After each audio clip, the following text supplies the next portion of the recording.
Assalamualaikum, balik lagi sama Kak Ica. Hari ini kita mau bahas jurnal khusus perusahaan dagang.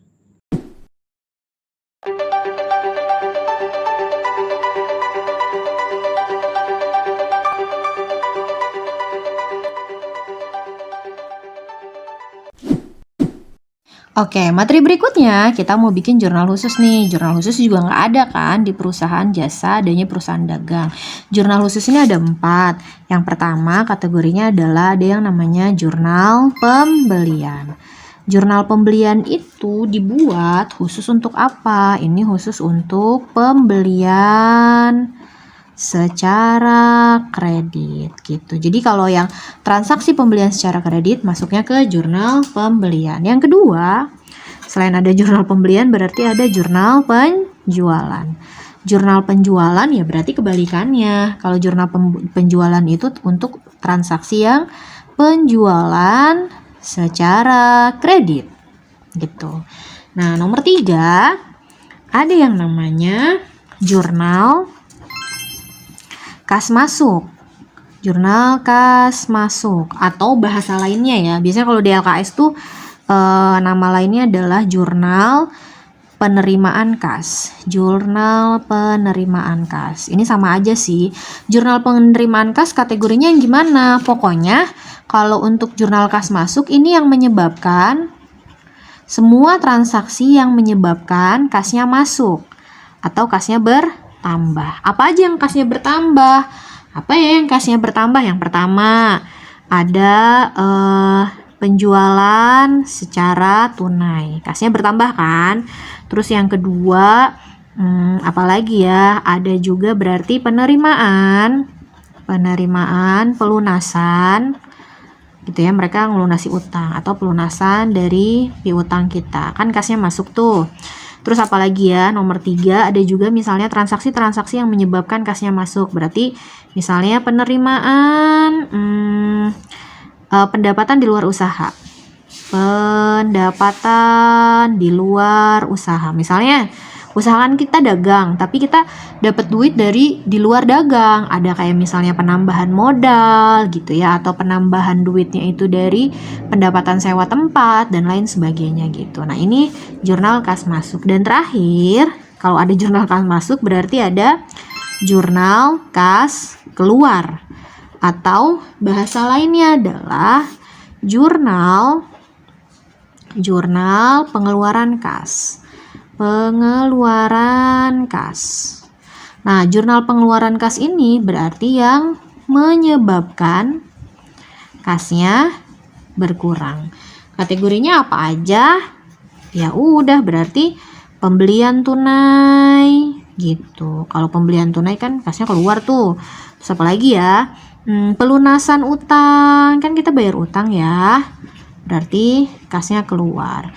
Terus apalagi bayar beban gitu, bayar beban dan lain-lain gitu ya. Nah, ini jurnal khusus. Kalau transaksi-transaksi di luar jurnal khusus ini kita garuk kategoriin ya, kasih keterangan gitu ya. Transaksi di luar jurnal khusus itu masuknya tetap ke jurnal umum. Contohnya apa? Misalnya yang nggak ada itu adalah retur. Nah, retur ya, baik itu retur pembelian, misalnya ya, kan nggak ada nih, ataupun retur penjualan, itu nggak dimasukin ke jurnal khusus, tapi ini nanti masuknya adalah ke jurnal umum. Oke, nah sekarang tadi mana nih yang masuk ke jurnal khusus? Pembelian, penjualan, kas masuk, kas keluar. Nah, di video sebelumnya cek, kita kan udah bikin jurnal umum nih dan ada beberapa transaksinya. Biasanya ada nih kalau ngerjain jurnal khusus, dikasih transaksi dulu terus disuruh dibikin jurnal khususnya. Kita cek dulu ya. Nah, yang pertama, tanggal 1 Januari menyerahkan uang tunai, ada kas masuk. Berarti ini kategorinya pasti ke jurnal kas masuk karena ada kas yang bertambah gitu ya, jurnal kas masuk. Terus tanggal 2 kas keluar, karena ada kas yang berkurang. Jurnal kas keluar. Nah, kita kategorin lagi nih. Dibeli barang dagang tapi secara kredit, berarti tanggal 3 ini masuknya ke jurnal pembelian dong, karena pembelian secara kredit. Yang tanggal 5 dia ada retur, masih ingat? Retur itu nggak masuk jurnal khusus, tapi dia masuknya jurnal umum aja kan? Ini masuknya jurnal umum aja nih. Terus dibeli barang dagang secara kredit. Nah, kalau secara kredit berarti jurnal pembelian. Terus yang ini dilunasi utang. Ternyata kalau dilunasi utang ada kas yang berkurang. Kalau kas berkurang ini berarti jurnal kas keluar. Gitu. Tanggal 11 dilunasi utang juga. Kalau dilunasi utang ada kas keluar. Berarti ini masuknya jurnal kas keluar. Terus tanggal 13 dibeli peralatan secara kredit utang ya. Pembelian secara utang. Berarti ini masuknya ke gimana nih nulisnya?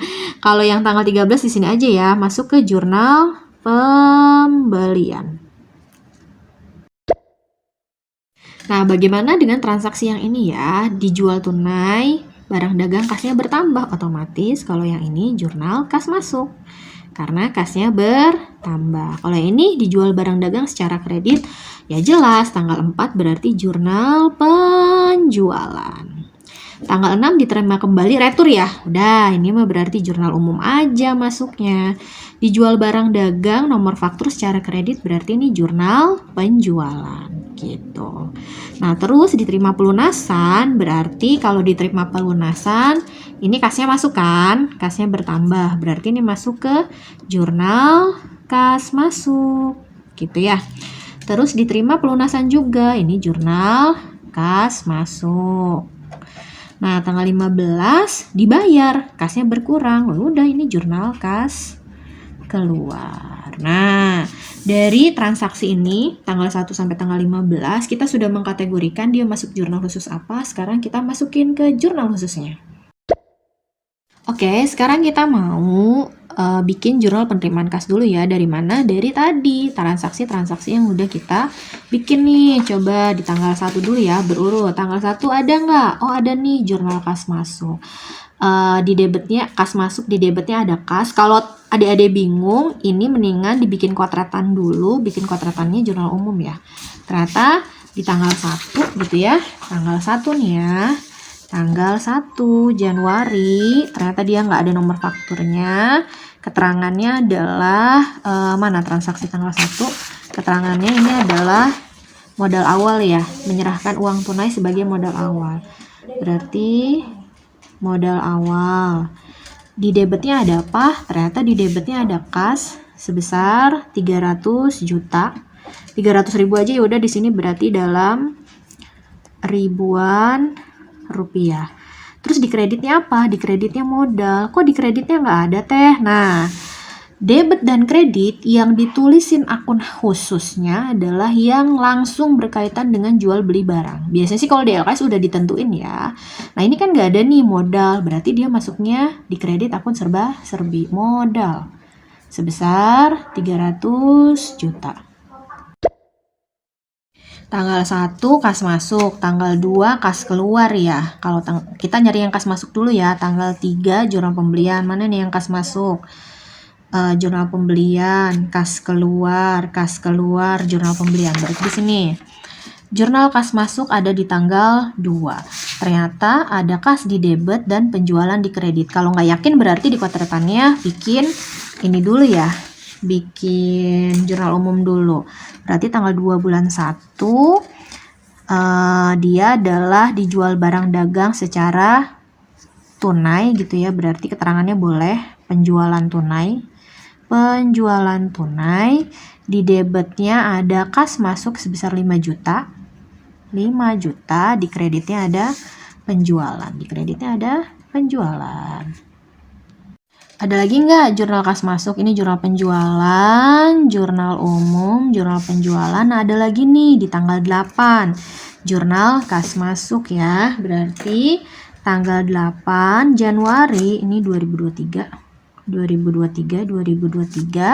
Diterima pelunasan dari PT Ryota atas penjualan tanggal 4 Januari, jurnal kas masuk.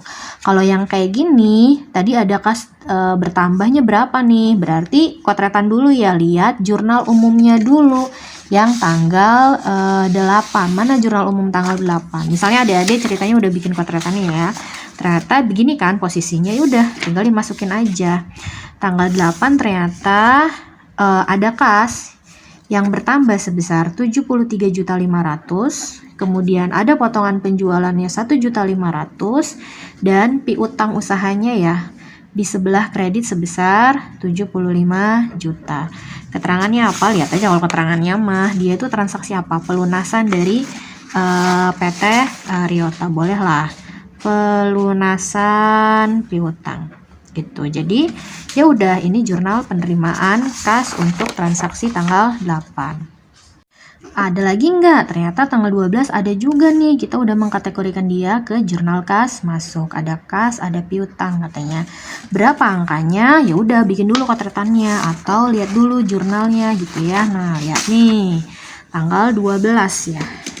Tanggal 12 tanggal 12 Januari 2023 ternyata kategorinya ini ada penerimaan pelunasan piutang. Di debitnya ada kas sebesar 4 juta, di kreditnya ada piutang usaha ya. Piutang usaha sebesar 4 juta gitu ya.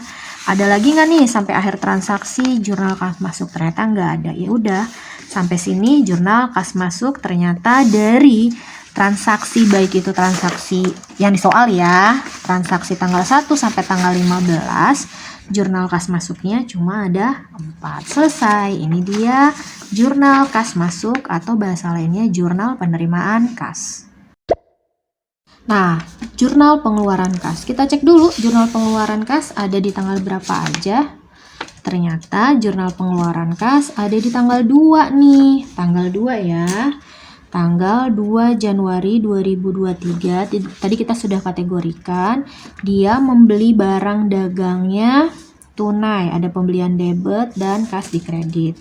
Berarti bisa juga nih pembelian barang dagang secara tunai.